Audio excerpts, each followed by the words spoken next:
యేసుక్రీస్తు నామంలో మీ అందరికీ శుభములు. ఈరోజు మనం ధ్యానం చేసుకోబోయేటువంటి వాక్య భాగం దినవృత్తాంతంలో 2వ గ్రంథం 3వ అధ్యాయం 4వ అధ్యాయం మనం ధ్యానం చేసుకొని పోతున్నాం.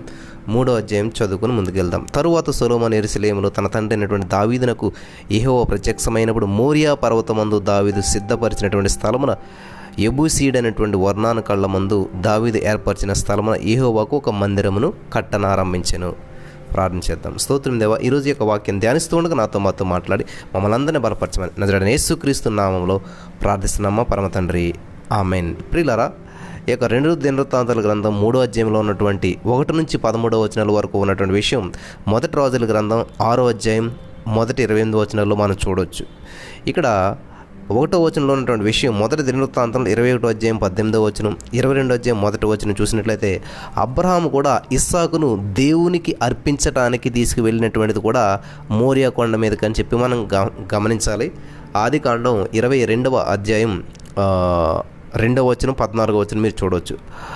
ఆ కొండ ఒక చివరన దేవుని ఆలయమైనటువంటి యేసుక్రీస్తు ప్రభువారు మరి చనిపోయి తిరిగి సజీవంగా లేచాడనమాట. మీరు యోహాను సువార్త 2వ అధ్యాయం 18 నుంచి 21 వచనాలు మీరు చదువుకున్నట్లయితే అక్కడ ఈ విషయాలన్నీ కూడా తెలుస్తాయి. ఆల్రెడీ నేను గతంలో చెప్పాను వర్ణాను కళ్ళం గురించి. ఈ వర్ణాను కళ్ళమే అబ్రహాం ఇస్సాకును బలిచ్చినటువంటి ప్రదేశము, అలాగే దావీదు కొన్నటువంటి స్థలము, అలాగే యెరూషలేము మరి మందిరం నిర్మించబోతున్నటువంటి స్థలము, నిర్మించబడినటువంటి స్థలము కూడా అదే. అలాగే యేసుక్రీస్తు ప్రభువారిని సిలువేసినటువంటి స్థలము, యేసుక్రీస్తు ప్రభువారు మరి చనిపోయి సజీవంగా తిరిగి లేచినటువంటి స్థలం కూడా అదే అన్నమాట. సరే, కొంచెం ముందుకెళ్దాం. మనం 3వ వచనం, దేవుని మందిరమునకు సొలొమోను పునాదులు ఏర్పరిచెను. చూసారా ప్రియులారా, ఇక్కడ పూర్వపు కొలలు ప్రకారం పొడవు 60 మూరలు, వెడల్పు 20 మూరలు అని చెప్తూ ఉన్నాడు. ఇక్కడ ఆలయం దాదాపు 27 మీటర్ల పొడవు, 9 మీటర్ల వెడల్పు ఉన్నది అని చెప్పి అంచనా వేస్తుంటుంటారు.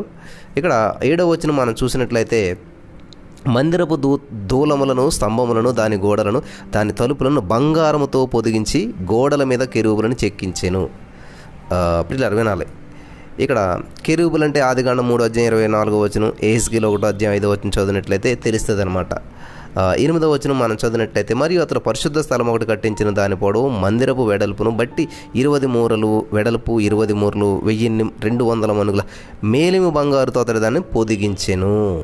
ప్రియులు గమనించాలి, ఇక్కడ అతి పరిశుద్ధ స్థలాన్ని నిర్గమకాండం 26వ అధ్యాయం 33వ వచనం, లేవీకాండం 16వ అధ్యాయం 1-2 వచనాలు మీరు చదివినట్లయితే ఇది దాదాపు 9 మీటర్ల కొలతలు ఉన్నటువంటి ఘనాకారంలో ఉంది అని చెప్పేసి చెప్తూ ఉన్నారు అనమాట. ఘనాకారం అంటే పొడవు, వెడల్పు, ఎత్తు, ఈ 3 కొలతలు కూడా సమానంగా ఉన్నటువంటి దాన్ని ఘనాకారం అంటారనమాట. పొడవు, వెడల్పు, ఎత్తు 3 సమానంగా ఉంటే దాన్ని ఘనాకారం అని చెప్తూ ఉంటుంటారు.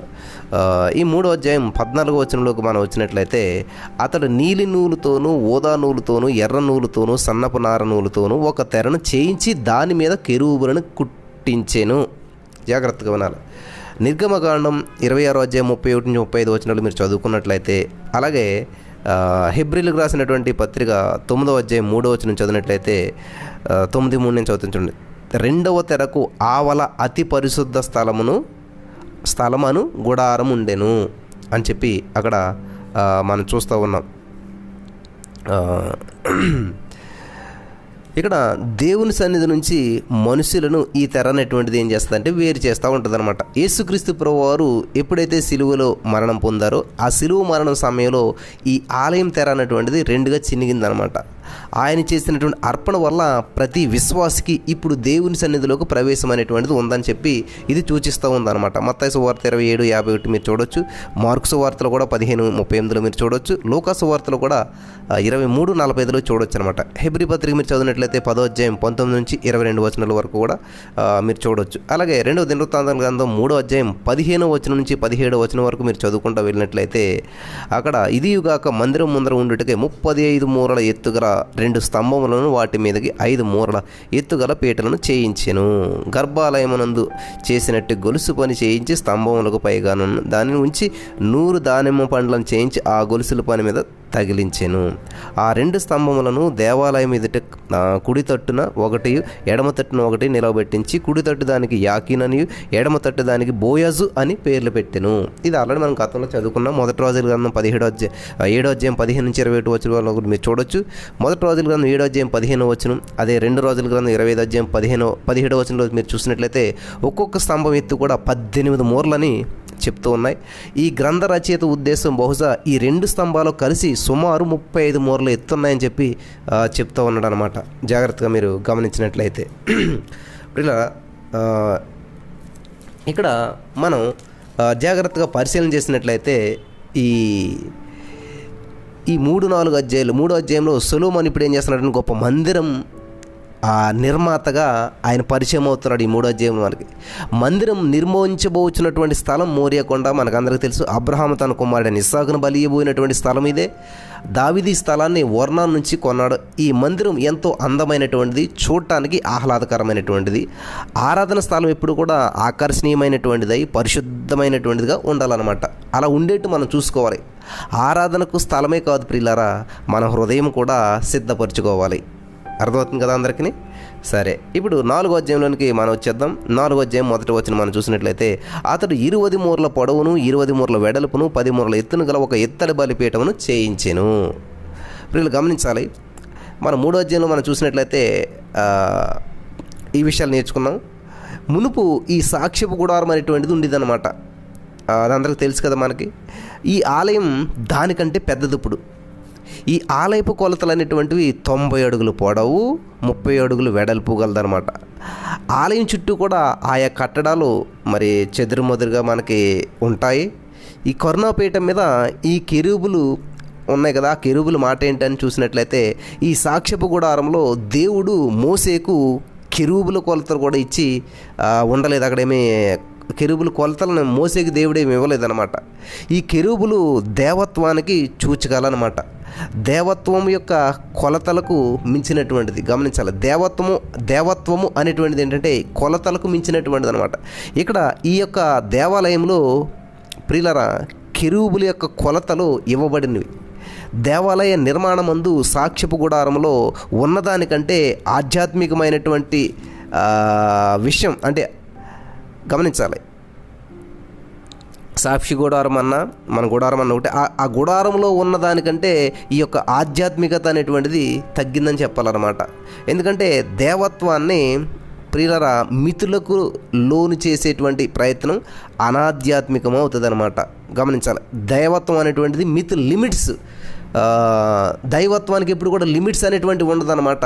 లిమిటెడ్ గాడ్ ఎప్పుడు లిమిటెడ్ కాదు. దేవుడు టైంలో జీవించడు, దేవుడు స్పేస్లో జీవించడు, దేవుడు టైంకి అతీతంగా జీవిస్తాడు, దేవుడు టైంకి పైన జీవిస్తేటువంటి అనమాట మన దేవుడు. కాబట్టి ఇక్కడ మీరు గమనించాలి ఏంటంటే, ఇక్కడ ఈ దేవాలయ నిర్మాణం ఉందన్నటువంటి సాక్ష్యపు గుడారంలో ఉన్నదానికంటే ఆధ్యాత్మికత తగ్గిందని మనం చెప్పాలన్నమాట. ఈ దేవత్వాన్ని మనం ఎప్పుడు కూడా లిమిటెడ్గా అంటే మితులకు లోను చేసేటువంటి ప్రయత్నం చేయకూడదు. అలా చేస్తే అది అనాధ్యాత్మికం, అంటే ఆధ్యాత్మికం మరి అని చెప్పి మనం గమనించాలి. ప్రియులారా, ఇంకా దేవాలయము దేవుని యొక్క దృక్పథంలో మనం చూస్తూ ఉన్నాం. రాజుల గ్రంథంలో ఉన్నటువంటిది మానవ దృక్పథం. గమనించాలి, దేవాలయం అనేటువంటిది దేవుని దృక్పథంతో మనం చూస్తూ ఉన్నాం. రాజుల గ్రంథంలో ఉన్నటువంటిది ఏంటంటే మానవ దృక్పథంలో మనం చూసాం. దినవృత్తాంతముల గ్రంథంలోనిదేమో దేవుని దృక్పథం అన్నమాట. ఇక్కడ మనం రాజుల గ్రంథం దాటి దినవృత్తాంత గ్రంథంలోకి వచ్చాం కదా. రాజుల గ్రంథంలో చూసినటువంటిది ఏంటంటే మానవ దృక్పథం అనమాట.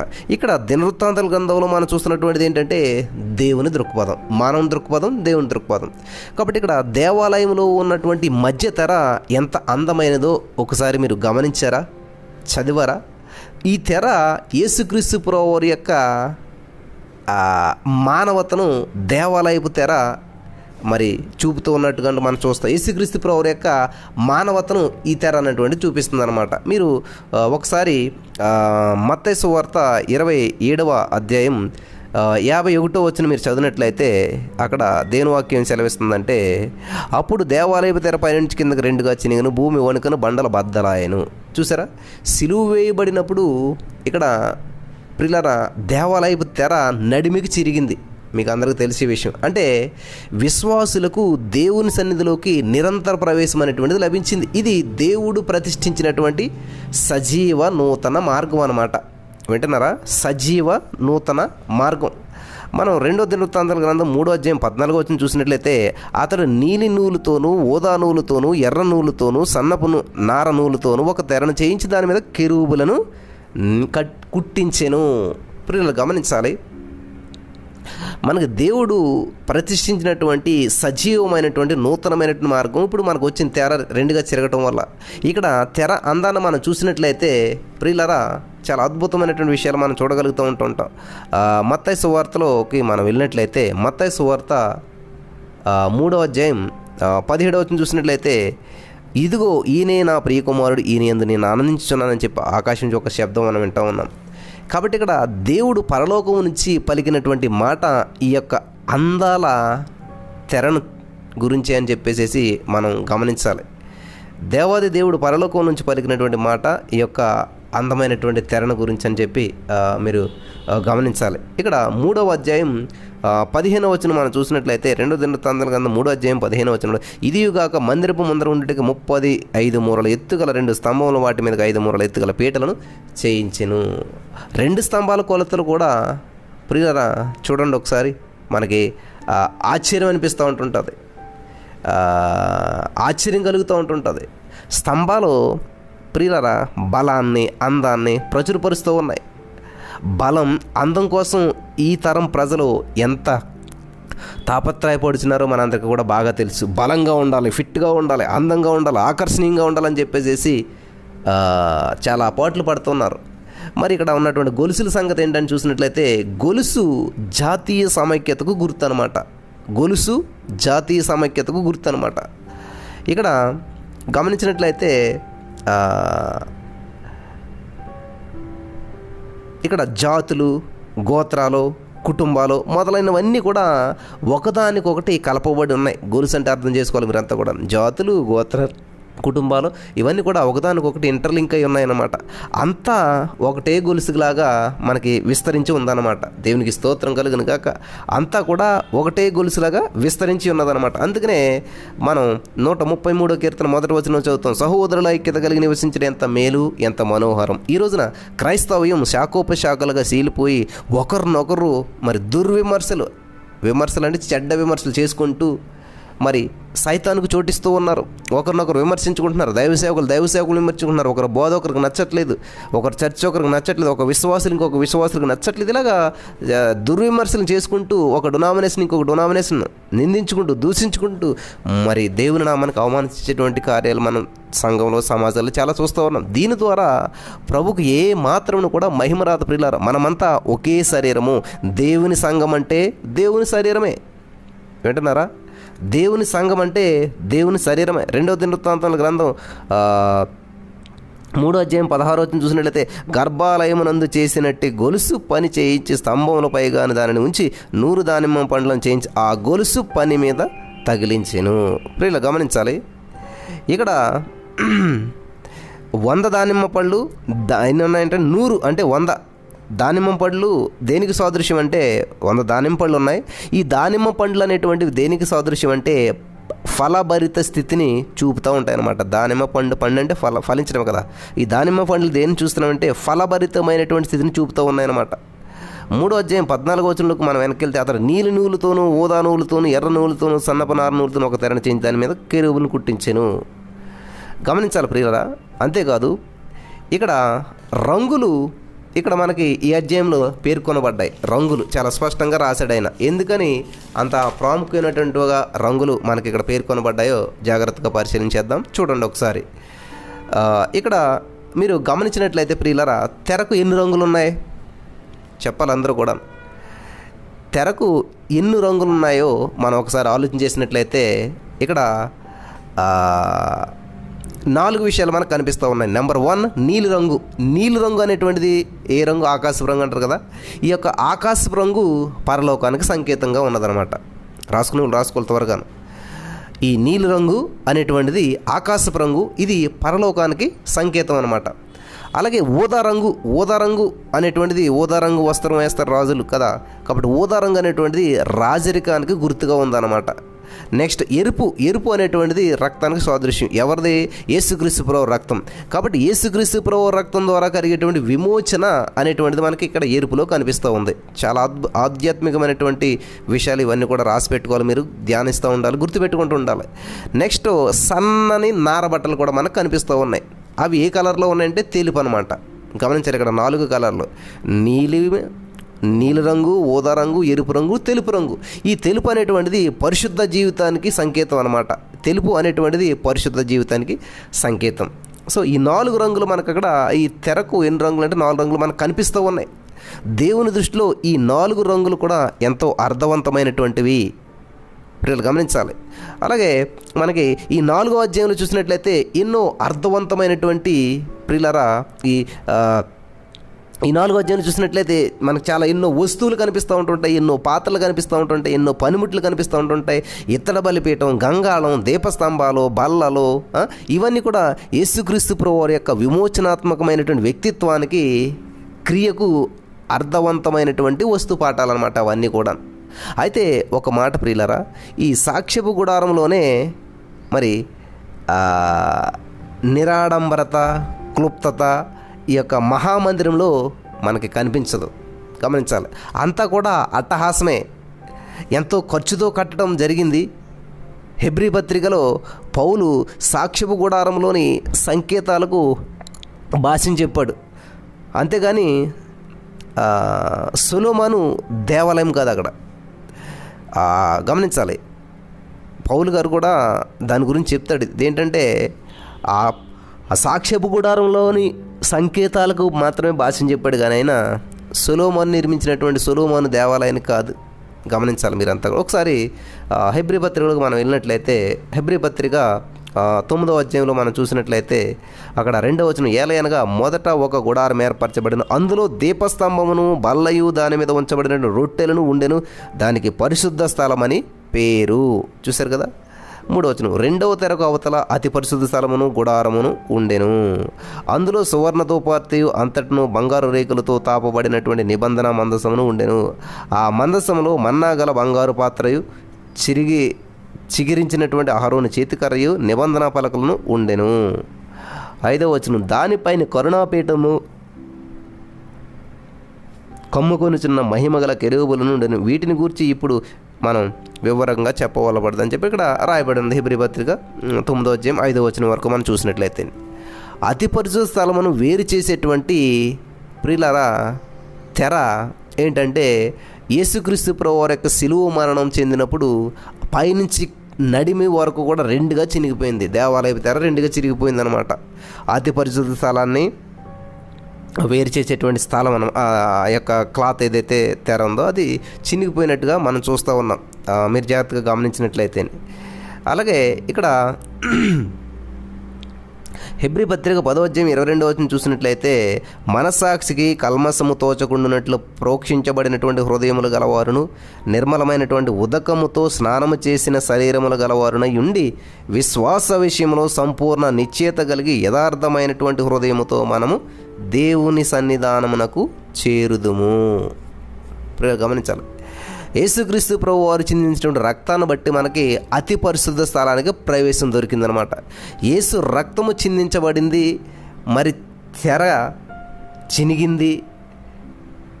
ఎందుకనంటే మనం దేవుని సందులో ప్రవేశించాలని. తెర ఉన్నంత కాలం కూడా ప్రధాన యాజకుడు మాత్రమే, అదైనా కూడా సంవత్సరానికి ఒక్కసారే ఆ తెర దాటి వెళ్ళగలిగేటువంటి వాడు. తెర అనగా యేసుక్రీస్తు ప్రభు వారి యొక్క శరీరమే. గమనిస్తున్నారా? తెర అంటే ఏంటంటే యేసుక్రీస్తు ప్రభు వారి యొక్క శరీరం అనమాట. ఆ శరీరము, యేసుక్రీస్తు ప్రభు వారి యొక్క శరీరము అంటే తెర చినిగింది. ప్రియులు గమనించాలి, ఆయన శరీరము చీల్చబడినట్లుగానే తెర చినిగిందనమాట. యేసుక్రీస్తు ప్రభు వారు శిలువ మీద కార్చినటువంటి రక్తం ద్వారానే మనకు దేవుని సన్నిధికి ప్రవేశం దొరికిందనమాట. యేసుక్రీస్తు ప్రభు వారు శరీరము మనకి తెర. అలాగే యేసు మరణము మనకు విమోచన.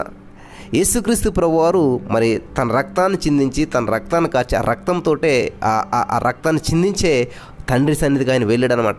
మనము కూడా ఆయన రక్తాన్ని బట్టి ధైర్యముగా తండ్రి సన్నిధికి వెళ్ళగలుగుతూ ఉన్నాం. యేసుక్రీస్తు ప్రభువు రక్తం మరి దైవారాధకులమైనటువంటి మనందరికీ కూడా ఎంతో అవసరం. యేసు రక్తం ఒకేసారి చిందించబడింది. అది శాశ్వతంగా దేవుని సన్నిధిలోకి మార్గం ఏర్పరిచిందనమాట. అహరోను ప్రతి ఏటా కూడా లోపలికి వెళ్ళేటువంటి వాడు, కానీ యేసుక్రీస్తు ప్రభువారు మెల్కీసెదెకు క్రమంకు చెందినటువంటి ఓ యాజకుడైన ఆయన రక్తం వలన మనకు దేవుని సన్నిధిలోకి శాశ్వతమైనటువంటి ప్రవేశం లభించింది. ఇది మీరు గమనించాలి. హెబ్రీ పత్రిక 10వ అధ్యాయం మీరు చూసినట్లయితే, హెబ్రీ పత్రిక 10వ అధ్యాయం 14వ వచనంలో మనం చూసినట్లయితే, ఒక్క అర్పణ చేత ఈయన పరిశుద్ధపరచబడు వానిని సదాకాలము సంపూర్ణులుగా చేసి ఉన్నాడు. ఒక్క అర్పణ వల్లనే. 17వ వచనం చూసినట్లయితే, వారి పాపములను వారి అక్రమములను ఇకను ఎన్నటికి జ్ఞాపకం చేసుకున్నానని ప్రభువు చెప్పుచున్నాడు. హెబ్రీ 10:17లో చెప్తున్నాడు దేవుడు. 19వ వచనం మనం చూసినట్లయితే, సహోదరులరా, యేసు మన కొరకు ప్రదర్శించిన మార్గమున అనగా నూతనమైనదియు జీవము గలదయు ఆయన శరీరము అను తెర ద్వారా ఏర్పరచబడింది అయినటువంటి మార్గమున అని మనం చూస్తూ ఉన్నాం. 19వ వచనం మనం చూద్దాం. 20వ వచనం 21వ వచనం కూడా చూద్దాం. ఆయన రక్తము వలన పరిశుద్ధ స్థలమునందు ప్రవేశించుటకు మనకు ధైర్యము కలిగి ఉన్నది. దేవుని ఇంటిపైన మనకు గొప్ప యాజకుడు ఉన్నాడు. దేవునికి స్తోత్రం కలుగును గాక. దేవుని పరిశుద్ధ గృహం పరలోకమే. ఏంటంటే దేవుని యొక్క పరిశుద్ధ గృహం పరలోకమే. ఇది ప్రతి వారు కూడా గ్రహించాలి. అక్కడ పరిశుద్ధులందరూ కూడా సాష్టాంగపడి ఆయన్ని ఆరాధిస్తూ ఉన్నారు. చూడండి ప్రియులారా, మనం దేవుణ్ణి ఆయన ఆలయంలో అనగా పరలోకంలో ఏం చేస్తామంటే మరి ఆరాధించబోతున్నాం. దేవునికి స్తోత్రం. విశ్వాసులందరూ కూడా క్రొత్త నిబంధన సువార్త యాజకులే. పేతురు పత్రికలు ఉంటుంది కదా, మీరు అందరూ కూడా యాజకులే అని చెప్పేసి అక్కడ ఉంటుంది. హెబ్రీలకు రాసినటువంటి పత్రిక 10వ అధ్యాయం 35వ వచనంలో మనం చూసినట్లయితే, కాబట్టి మీరు ధైర్యమును విడిచిపెట్టకూడి దానికి ప్రతిఫలముగా గొప్ప బహుమానము కలుగును అని చెప్తున్నటువంటి మాటను మనం జ్ఞాపకం చేసుకోవాలి. ఈ నూతన నిబంధనలో పాత నిబంధనలాగా అహరోను ఎవరో యాజకులు, అందరూ యాజకులే. గుర్తు చేసుకోండి ప్రతి వారు కూడా. ఇక్కడ హోరాము అనేటువంటి వ్యక్తి ఈ 4వ అధ్యాయంలో మనకి పేర్కొనబడ్డాడు. ఇతడు దేవుడిచ్చినటువంటి హెచ్చరికలను తూచా తప్పకుండా పాటించినటువంటి వాడుగా ఉన్నాడు, పాటించాడు. దేవుడు మరి ప్రియులారా గమనించాలి, ఏది ఎలా చేయమన్నా చెప్పాడో అలాగే ఆయన అచ్చం అలాగనే చేశాడనమాట ఈ యొక్క వ్యక్తి. సొలొమోను అతని పనివారు కూడా దేవుడు చెప్పినట్లే చేశారనమాట. దేవుడు వారి పనిని కూడా ఆశీర్వదించాడు. ఇక్కడ ఆదాము హవ్వలు చూసినట్లయితే దేవునికి అవిధేయులైనందున మానవులందరికీ కూడా బాధ మరణము ప్రాప్తించాయి వాళ్ళ వల్ల.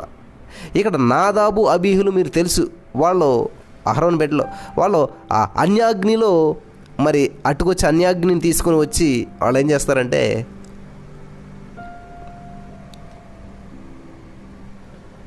బలర్పిస్తారు. ఈ నాదాబాబిహులు మరి అన్యాగ్నితో తీసుకొచ్చి బలి అర్పించడం వల్ల ఏమవుతుందంటే వెంటనే మరణంనకు వాళ్ళకు గురైపోతారనమాట.